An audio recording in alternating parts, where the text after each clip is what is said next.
Greetings to you all, players! This episode of Explaining Mechanics will tell you about one of the most important aspects of the game, armor penetration. Understanding armor penetration algorithms is essential for every player. In point of fact, it can help you inflict more damage to enemy vehicles and protect your own vehicle against hostile fire more effectively. This is why this episode will teach you to protect your tank, and the next one will tell you about destroying enemy tanks.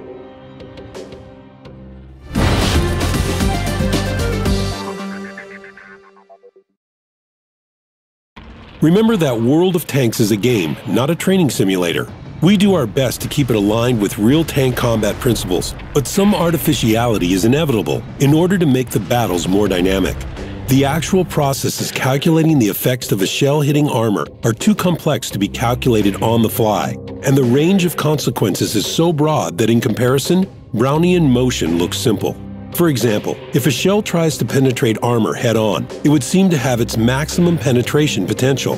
But in real battles, a shell can break apart due to severe internal stress, resulting in zero penetration potential. Game physics allow for a 25% fluctuation compared to the value in the description. For example, if the penetration value of your MS-1's main gun is 51mm, then its real value will range from 38mm to 64mm. The damage value range is calculated the same way. Before we start discussing penetration mechanics and geometry theory, let's explain some terms we are going to use. Take a point on the armor and draw a tangent through it. A straight line perpendicular to the tangent drawn through this point is the normal axis, or the perpendicular. Now, don't you wish you'd paid attention in geometry class in school? Let's move further and explain what impact angle is.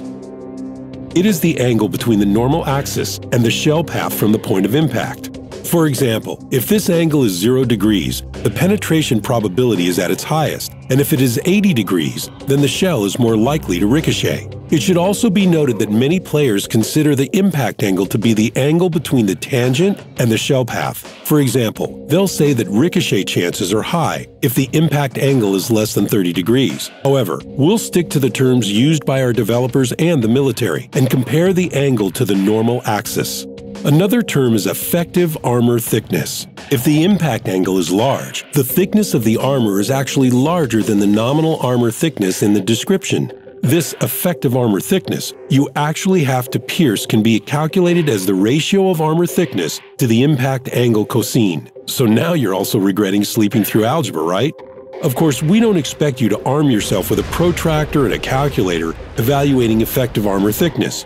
Just remember this simple and intuitive rule. The greater the impact angle is, the thicker the actual armor you will have to penetrate.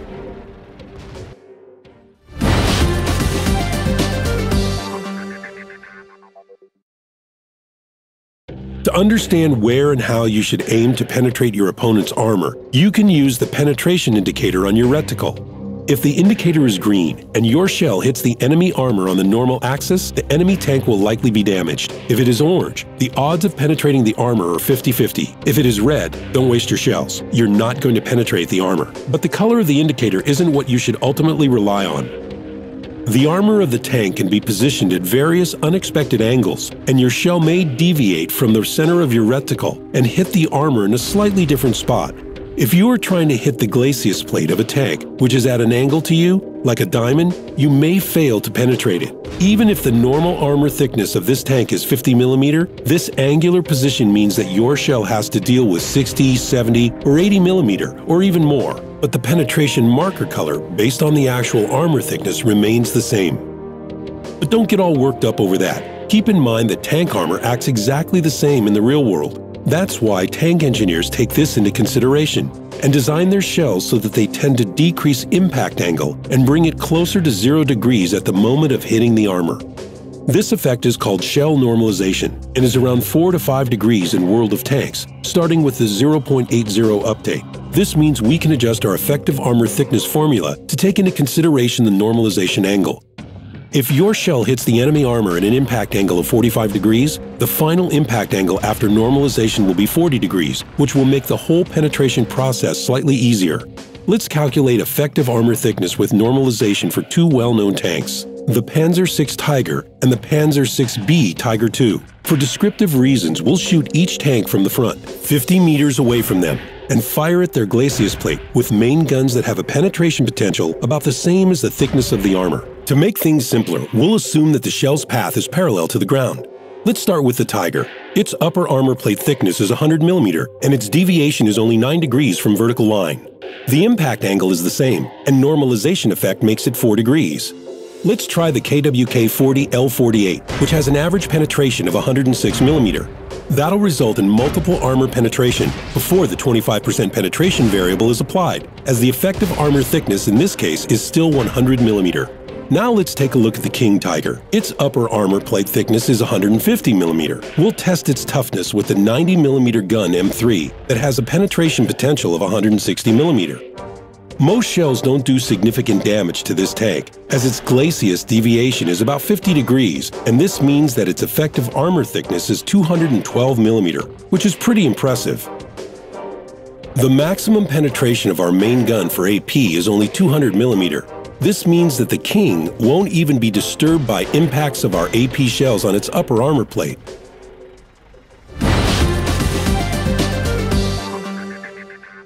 The normalization effect we mentioned before won't do any good if the impact angle is more than 70 degrees. Then the shell will certainly ricochet. This is important. Don't take random shots. You must estimate the angle your shell will hit your enemy's armor at before you shoot, so you don't waste your ammo or expose your position. Even after a shell ricochets, it can still cause damage to the target, but this is possible only within one vehicle. Playing pool won't work here though. Don't lay your account for hitting more than one tank with one shell using ricochets. There is no ricochet if you use an armor-piercing or sabot shell, and the shell's caliber is more than 3 times greater than the thickness of the armor. Then it will try to penetrate the armor irrespective of impact angle. If a shell hits an external module, such as the tracks, main gun, or observation devices, there will also be no ricochet regardless of the impact angle. Modules have their own damage model. Every module has its own armor and hit points. Also, the rules for estimating armor thickness cannot be applied to modules. The thickness of armor you must penetrate always stays the same. If penetrated, the module loses hit points, and the shell continues moving and may yet damage the rest of the tank. But the penetration potential of the shell decreases according to the armor thickness of the damaged module, so it may fail to penetrate the hull armor. The external modules can protect your hull armor, but they may be damaged or destroyed. Vehicle armor comes in 2 types, solid armor and the so-called spaced armor. Penetrating solid armor will decrease the hit points of the enemy tank. Penetrating spaced armor will decrease the shell's penetration potential. Spaced armors are usually situated at a certain distance from solid armor and are rather thin, except for main gun mantlets. It is important to understand that destroying spaced armor doesn't damage the tank's hit points. This is one of the most common reasons for unexpected hits that do not do any damage to the target. Don't forget that penetration potential fluctuates. If a shell manages to penetrate spaced armor, its penetration potential can be decreased so much that it fails to penetrate the underlying armor. You must know by now that there are various types of shells. These shells have different effects when striking enemy armor. Armor-piercing shells are subject to normalization and ricochet rules in full force and effect. Sabot shells differ from armor-piercing shells only in their increased penetration potential. High-explosive shells don't ricochet and have lower penetration values, but can inflict damage even if exploding right on the armor or even near the vehicle. Heat shells have increased penetration and don't ricochet, but their drawback is that they get no advantage from normalization rules.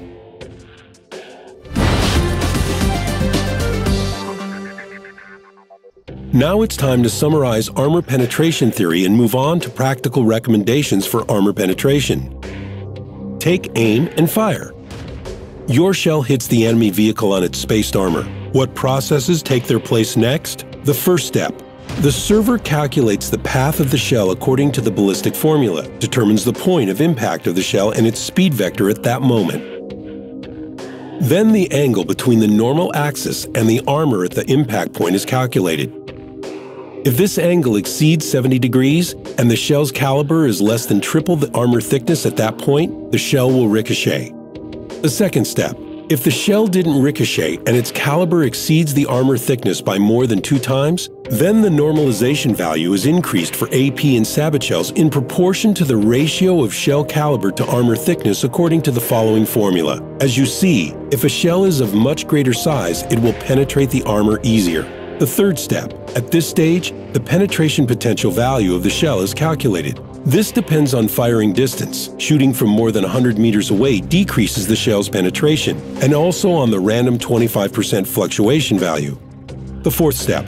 After penetrating the spaced armor, the shell keeps moving, but its penetration potential is reduced by the thickness of the spaced armor. If the shell hits the primary armor after completing those steps, the whole algorithm gets repeated. Ricochet test, shell normalization, and calculation of final penetration.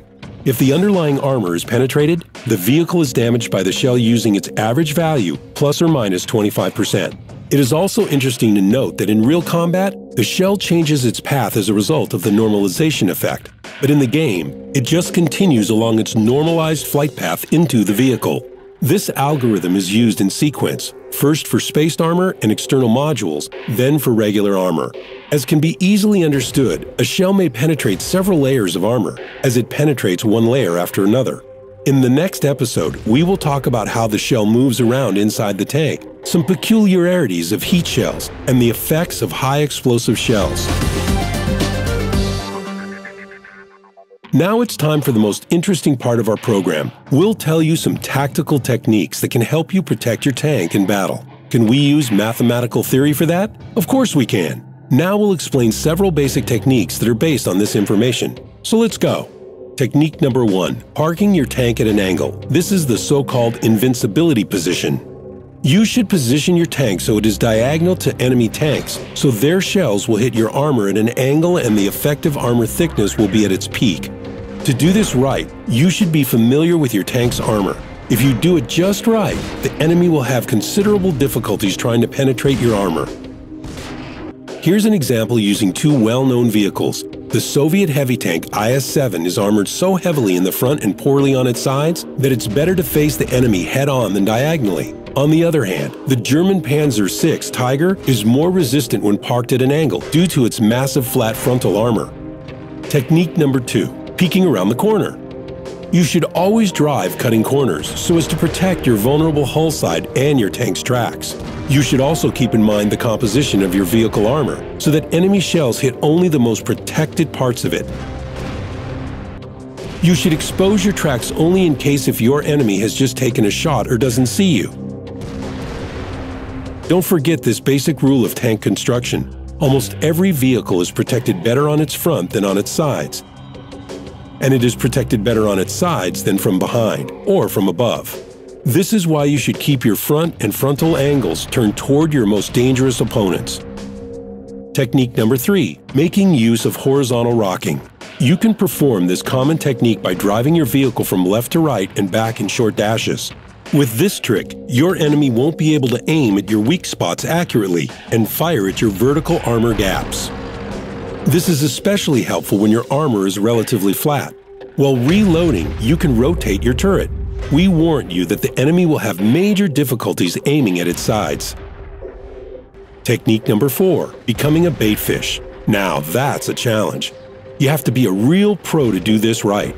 Let your enemy fire at your hull side, then quickly turn into a diagonal position. This way the shell will ricochet. As a result, your tank won't get damaged. Sudden, surprising movements are always useful in an engagement if you can manage to keep your crosshairs on the target. Nevertheless, don't forget that rotating the hull also decreases its speed. Technique number 5, try dueling with your enemy from behind cover. A tank's turret armor is usually thicker than its hull armor. This means you should try to hide your vulnerable glacis plate behind some cover. Indestructible obstacles, for example, a disabled tank or a hill, are perfect for a hull-down position. However, single-shot obstacles like a car, a stone fence, or a shaky barn can only be used for this purpose. They will only protect you against 1 or 2 shots.